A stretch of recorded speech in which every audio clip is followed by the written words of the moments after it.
সুপ্রিয় শিক্ষার্থীবৃন্দ, আসসালামু আলাইকুম। সবাইকে স্বাগতম Shimul memorial north school and college কর্তৃক আয়োজিত আজকে নবম শ্রেণীর অনলাইন হিসাব বিজ্ঞান ক্লাসে তোমাদের সঙ্গে ক্লাস উপস্থাপনে আমি আছি মোহাম্মদ হাসানুজ্জামান, সহকারী শিক্ষক, Shimul memorial north school and college. শিক্ষার্থী বন্ধুরা, তোমরা জানো শিক্ষা মন্ত্রণালয় তোমাদের সিলেবাসকে পুনর্বিন্যাস করেছে এবং সেই পুনর্বিন্যাস কিন্তু সিলেবাসের আলোকে তোমাদের অ্যাসাইনমেন্ট আসছে এবং এই অ্যাসাইনমেন্টের আলোকে আমরা এই ক্লাস তোমাদের সামনে উপস্থাপন করছি তোমাদের সুবিধার্থে। যদিও এই ক্লাসগুলো তোমরা আগে আমাদের সঙ্গে করেছো, স্কুলে করেছো এবং বাসা থেকে অনলাইনে ক্লাসগুলো করেছো, তারপরেও তোমাদের যেহেতু অ্যাসাইনমেন্ট আসছে নতুন করে, তার আলোকে আমরা সেই ক্লাসগুলো আবার নিয়ে আসছি তোমাদের সুবিধার্থে। তো আশা করি ক্লাসগুলো পড়ছো, তার ধারাবাহিকতায় আজকে আমরা আরো একটা ক্লাস নিয়ে আরেকটা অধ্যায় নিয়ে আলোচনা করবো। সেই অধ্যায়টা কি সেটা একবার দেখে নিয়ে আজকে আমরা হিসাব বিজ্ঞানের অষ্টম অধ্যায় নবোদান বই এই অধ্যায়টা নিয়ে আলোচনা করবো। তো আজকে আলোচনা শেষে কি শিখবো, কি পড়বো, তোমরা কি শিখবে, সেখানে যাওয়ার আগে আমি বর্তমান পরিস্থিতি যে প্যান্ডামিক সিচুয়েশনে আমরা আছি বর্তমানে, সেই প্যান্ডামিক সিচুয়েশন নিয়ে কিছু কথা বলতে যাচ্ছি। তোমরা জানো যে আমরা করোনা নামক যে ভাইরাস, সেই ভাইরাসের প্রাদুর্ভাবে আমাদের জীবনযাত্রা খুবই বিপর্যস্ত হয়েছে এবং আমরা খুব শঙ্কিত যে কখন কি কিভাবে আক্রান্ত হয়ে যায়। যেহেতু শীতকাল পড়ে গেছে, আমাদের এই শীতকালে বাড়তি কিছু সতর্কতা অবলম্বন করতে হবে। যেহেতু ঠান্ডা জনিত একটা ভাইরাস এটা আমাদেরকে আক্রান্ত করে ফেলছে, তো আমাদের এই বাড়তি কিছু সতর্কতা অবলম্বন করতে হবে। তার মধ্যে যেটা আমরা করবো, পার্থপক্ষে বেশি বেশি বাসায় অবস্থান করার চেষ্টা করবো। প্রয়োজন ছিল বাইরে যাবো না, যদি বাইরে যেতেই হয় তাহলে অবশ্যই আমরা মাস্ক পরিধান করবো। বাইরে গেলে সামাজিক দূরত্ব বজায় রেখে চলবো, হাত স্যানিটাইজ করবো, পুষ্টিকর খাবার খাবো এবং শীত বস্ত্র পরিধান করবো, যাতে শীত আমাদেরকে কি করতে না পারে, আক্রান্ত করতে না পারে। এবং শীতকালীন যে অসুখ বিসুখগুলো হয় সেগুলো থেকে আমরা দূরে থাকার চেষ্টা করবো, যাতে এগুলো আমাদের না হয়। আর সর্বোপরি আমরা সৃষ্টিকর্তার কাছে প্রার্থনা করবো যাতে প্যান্ডামিক সিচুয়েশন থেকে আমরা বের হয়ে পুনরায় আবার আমাদের স্বাভাবিক জীবনে ফিরে যেতে পারি। এবার আমরা চলে যাচ্ছি পড়ালেখা। আজকে অষ্টম অধ্যায় পার্শ্বিক তোমরা কি শিখবে, কি জানতে পারবে। দেখো, নবোদান বইয়ের ধারণা লাভ করবে, নবোদান বইয়ের বৈশিষ্ট্য ব্যাখ্যা করতে পারবে, নবোদান বইয়ের গুরুত্ব ব্যাখ্যা করতে পারবে, নবোদান বইয়ের শ্রেণী বিভাগ করতে পারবে এবং সর্বোপরি নগদ প্রাপ্তি ও নগদ প্রদান জাবেদা প্রস্তুত করতে পারবে। তাহলে আজকে তোমরা কি শিখবে সেটা দেখে নিলে এবার আমরা দেখবো এই আলোকে আলোচ্য বিষয়গুলো কি। আলোচ্য বিষয়গুলো নবোদান বইয়ের ধারণা, তোমরা খাতায় তুলে নাও। আজকের আলোচ্য বিষয়গুলো নবোদান বইয়ের বৈশিষ্ট্য আলোচনা, নবোদান বইয়ের গুরুত্ব আলোচনা, নবোদান বইয়ের শ্রেণী বিভাগ আলোচনা, নগদ প্রাপ্তি জাবেদা সম্পর্কে আলোচনা, নগদ প্রদান জাবেদা সম্পর্কে আলোচনা।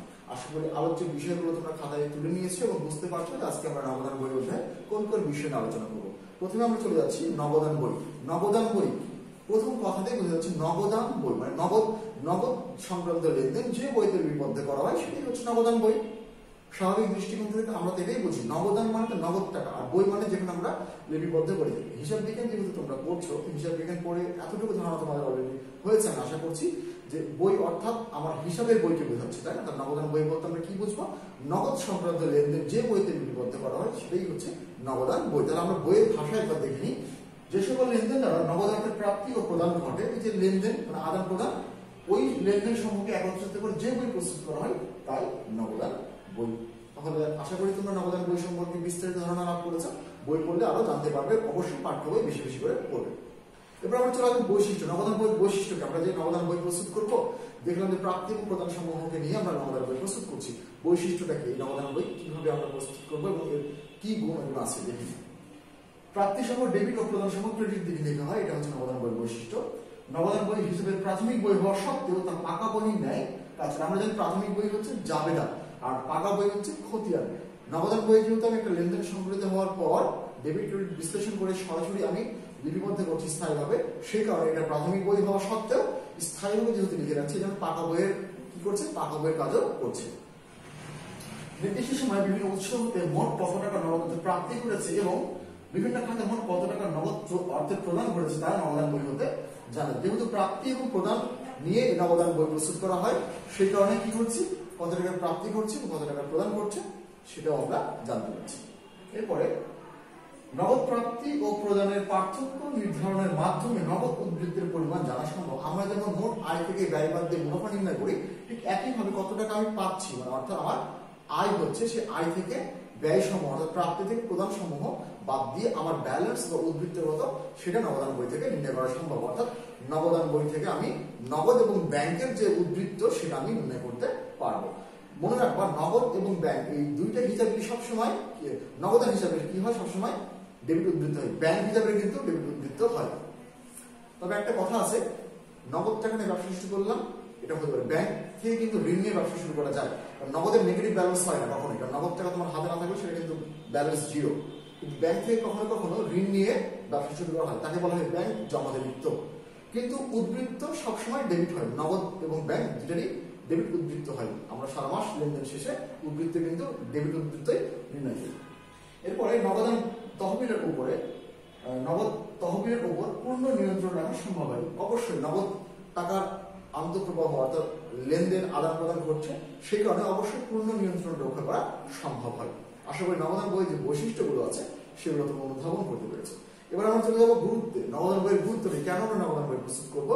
বৈশিষ্ট্য, গুরুত্ব, কার্যাবলী, সুবিধা অনেকটা একই, তারপরে আমরা গুরুত্বগুলো একবার দেখে নিব যে কেন আমি নগদান বই প্রস্তুত করবো।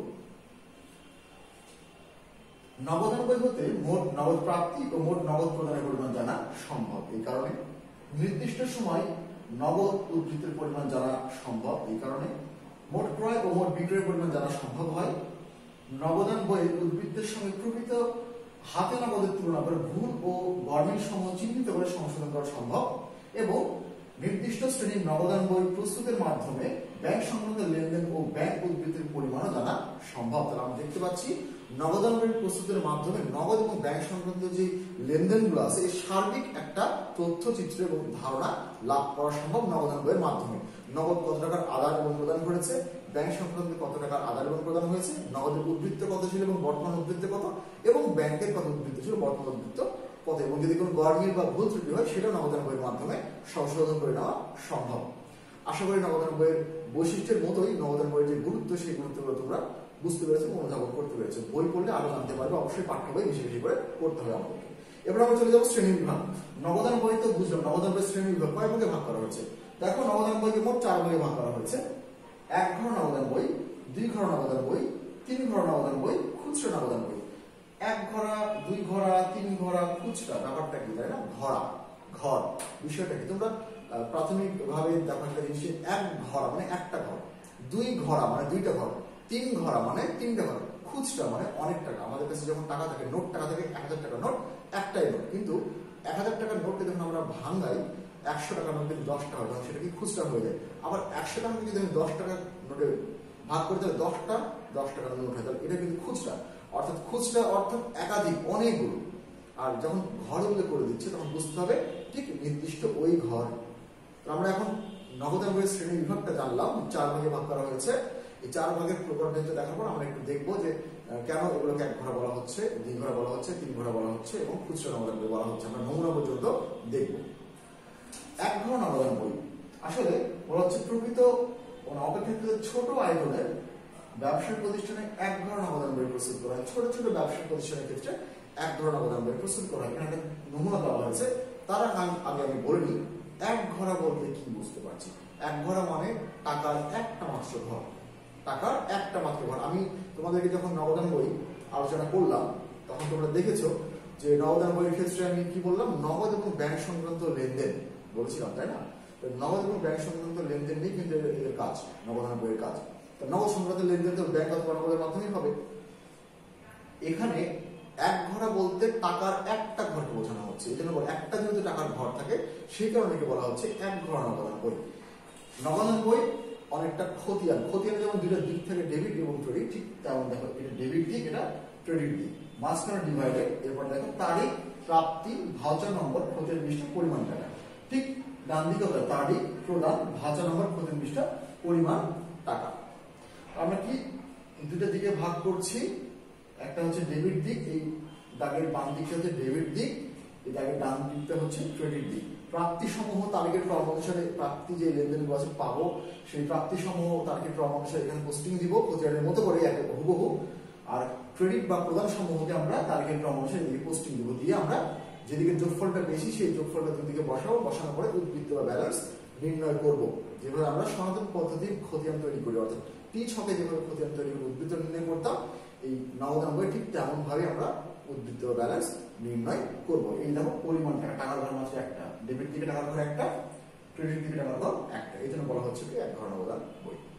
এবার আসবো আমরা 2 ঘর নগদান বই। তার আগে বলে নিই 1 ঘর নগদান বই সম্পর্কে অবশ্যই তোমরা বুঝতে পেরেছো, ধারণা লাভ করেছো। 2 ঘর নগদান বই বলতে অবশ্যই 2টা ঘর, এবং কোন কোন 2টা ঘর আমরা একটু উপরে ব্যাখ্যা দেখে নিই, এর সংজ্ঞাটা কি বলেছে, তারপর আমরা ছক দেখব। বুঝছে যে সকল প্রতিষ্ঠানে নগদ অর্থের লেনদেনের পাশাপাশি ব্যাংকের মাধ্যমেও লেনদেন সম্পন্ন করা হয়, ওই সকল প্রতিষ্ঠানে নগদ অর্থ ও ব্যাংক সংশ্লিষ্ট লেনদেনের ক্ষেত্রে লিপিবদ্ধের জন্য 2 ঘর নগদান বই প্রস্তুত করা হয়। বুঝতেই পারছো? তাহলে আমি ওই যে প্রথমে বলেছিলাম যে নগদ এবং ব্যাংক সংক্রান্ত লেনদেন তার 2 ঘর বলতে টাকার 2টা ঘর, নগদ এবং ব্যাংক। দেখো এই যে নগদ টাকা, ব্যাংক টাকা, দুইটার দিক থাকে, ডেবিট দিক, ক্রেডিট দিক। মাঝখানে এই একটা বাম দিকটা ডেবিট আর ডান দিকটা ক্রেডিট। বাম দিকে দেখো তারিখ, প্রাপ্তি, ভাউচার নম্বর, খতিয়ান পৃষ্ঠা, নগদ টাকা, ব্যাংক টাকা। ক্রেডিট দিকে তারিখ, প্রদান, ভাউচার নম্বর, খতিয়ান পৃষ্ঠা, নগদ টাকা, ব্যাংক টাকা। 1 ঘর নগদান বইয়ের যে বৈশিষ্ট্য বা যে তথ্যগুলো আমি দিলাম, 2 ঘর নগদান বইয়ের ক্ষেত্রেও তাই। ডেবিট দিকে প্রাপ্তি সমূহ তারিখের ক্রম অনুসারে পোস্টিং দিব খতিয়ানের মতো করে, ক্রেডিট দিকে প্রদান সমূহ খতিয়ানের মধ্যে করে আমরা পোস্টিং দিয়ে উদ্ধৃতি বা ব্যালেন্স নির্ণয় করব। পার্থক্য এটা, ব্যাংক সংক্রান্ত যে লেনদেনগুলো আছে সেগুলো আমরা ব্যাংকের ঘরে বসাবো, নগদ সংক্রান্ত যে লেনদেনগুলো ছিল সেগুলো আমরা নগদের ঘরে বসাবো। 1 ঘর 2 ঘরের পার্থক্যটা কি?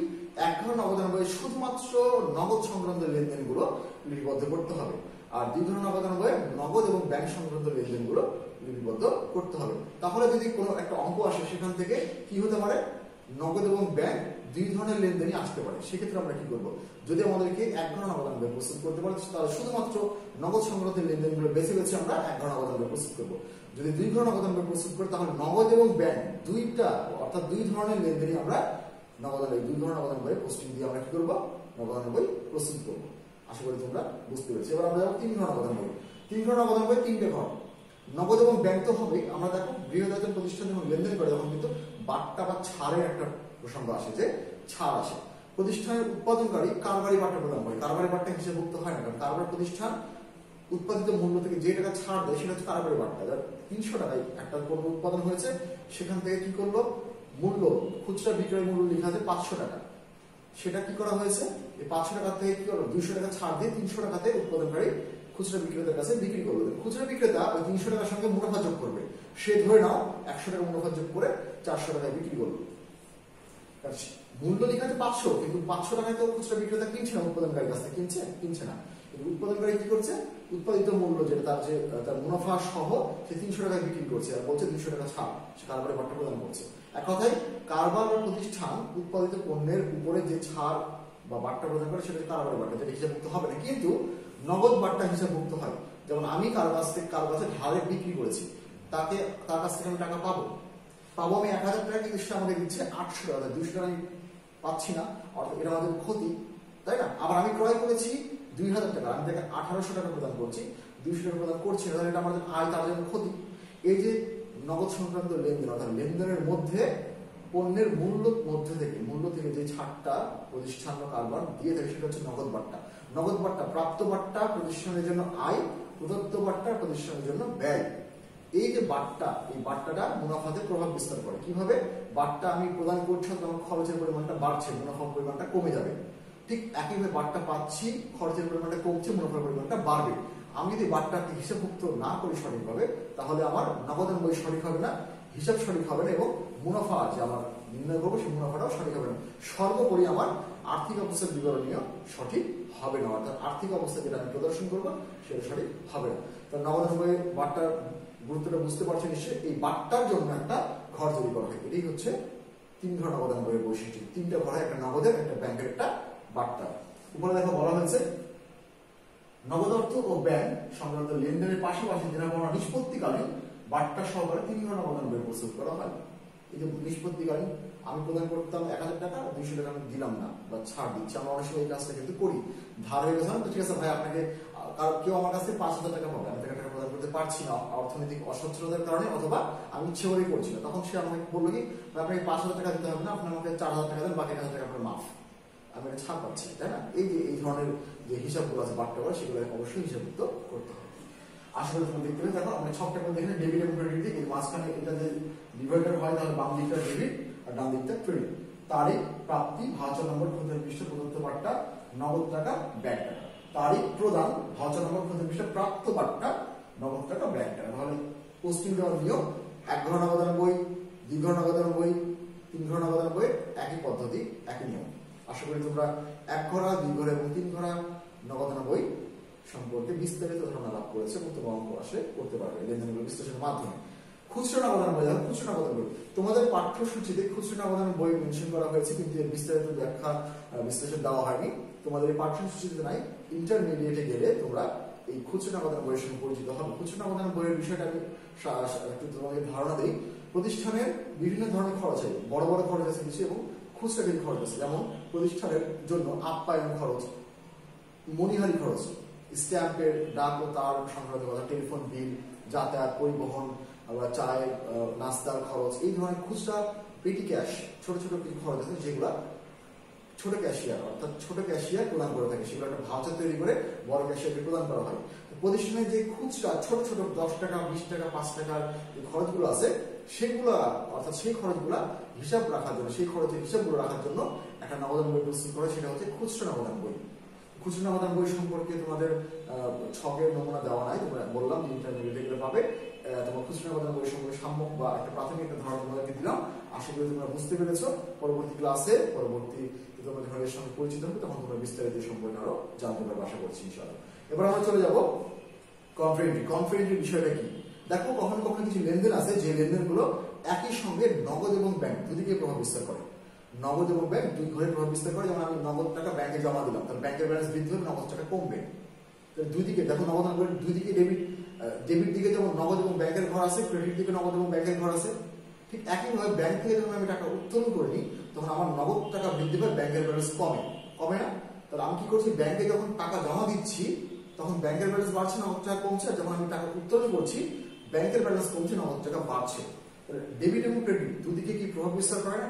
এই অবস্থায় অর্থাৎ যদি কোনো লেনদেনের মাধ্যমে নগদ এবং ব্যাংক একই সঙ্গে দুদিকে প্রভাব বিস্তার করে, এই ধরনের লেনদেনকে বলা হয় কন্ট্রা এন্ট্রি।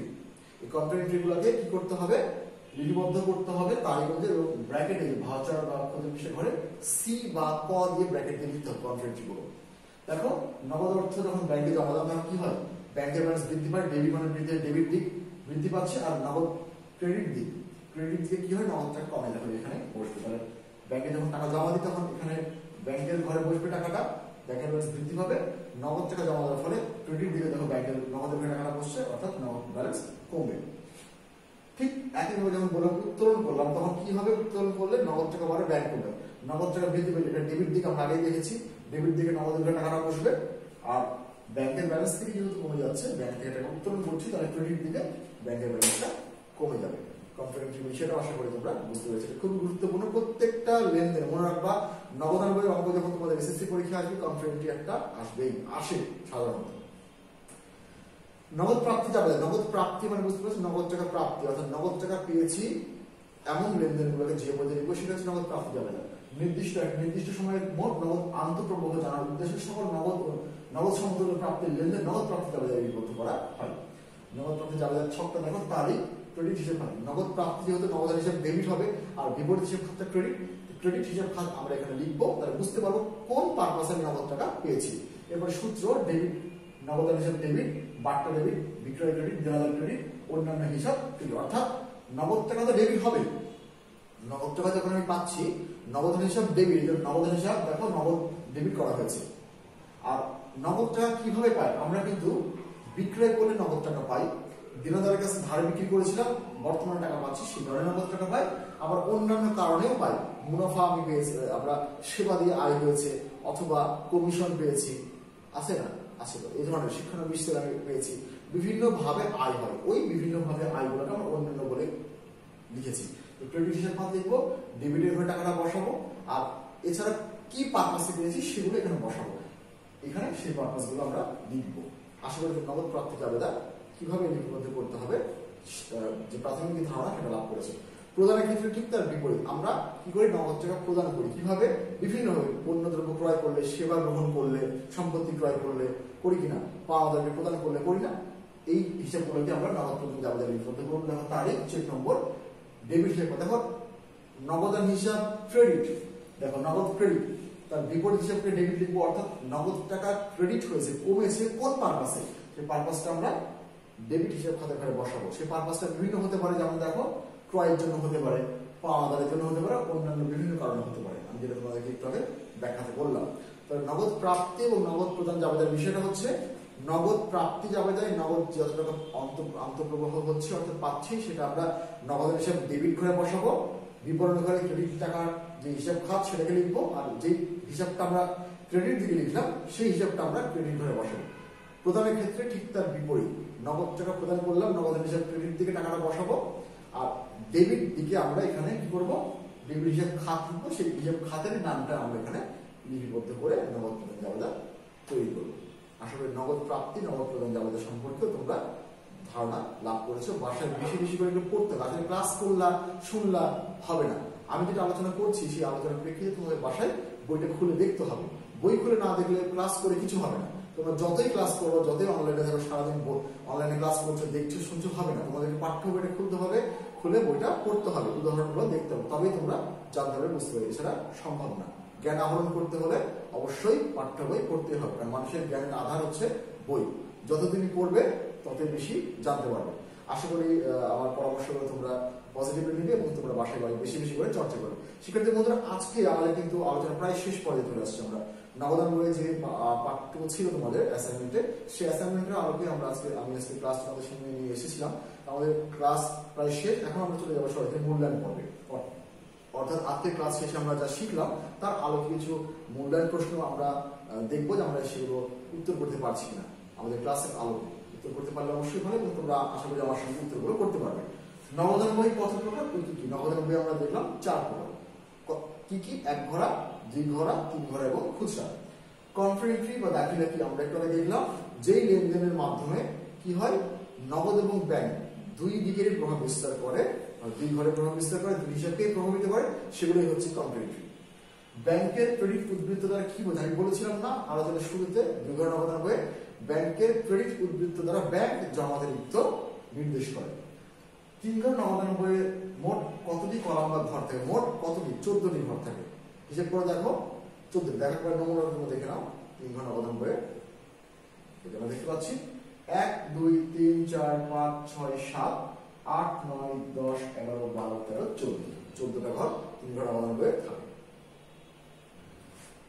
এরপরে কোন ধরনের বার্তা লিপিবদ্ধ হয়? আমি বলেছি কারবারি বার্তা লিপিবদ্ধ হয় না। নগদ প্রাপ্তি ও নগদ প্রদান জাবেদায় কোন ধরনের লেনদেন হিসেবভুক্ত হয়? নগদ প্রাপ্তি জাবেদায় নগদ প্রাপ্তি বা নগদ সংক্রান্ত লেনদেন, নগদ প্রাপ্ত লেনদেনগুলো লিপিবদ্ধ হয়, আর নগদ প্রদান জাবেদায় নগদ প্রদান করা হয়েছে, প্রদান সংক্রান্ত লেনদেনগুলো লিপিবদ্ধ করা হয়। আশা করি তোমরা মূল্যবান প্রশ্নগুলো আমার সঙ্গে পেয়েছো। শিক্ষার্থী বন্ধুরা, আগামী দিন তোমাদের প্রথম অধ্যায়, অর্থাৎ আমাদের পুনরায় আমরা আলোচনা শুরু হচ্ছে এই প্রথম অধ্যায় হিসাব বিজ্ঞান পরিচিতি, এর উপরে ক্লাস নেওয়া হবে।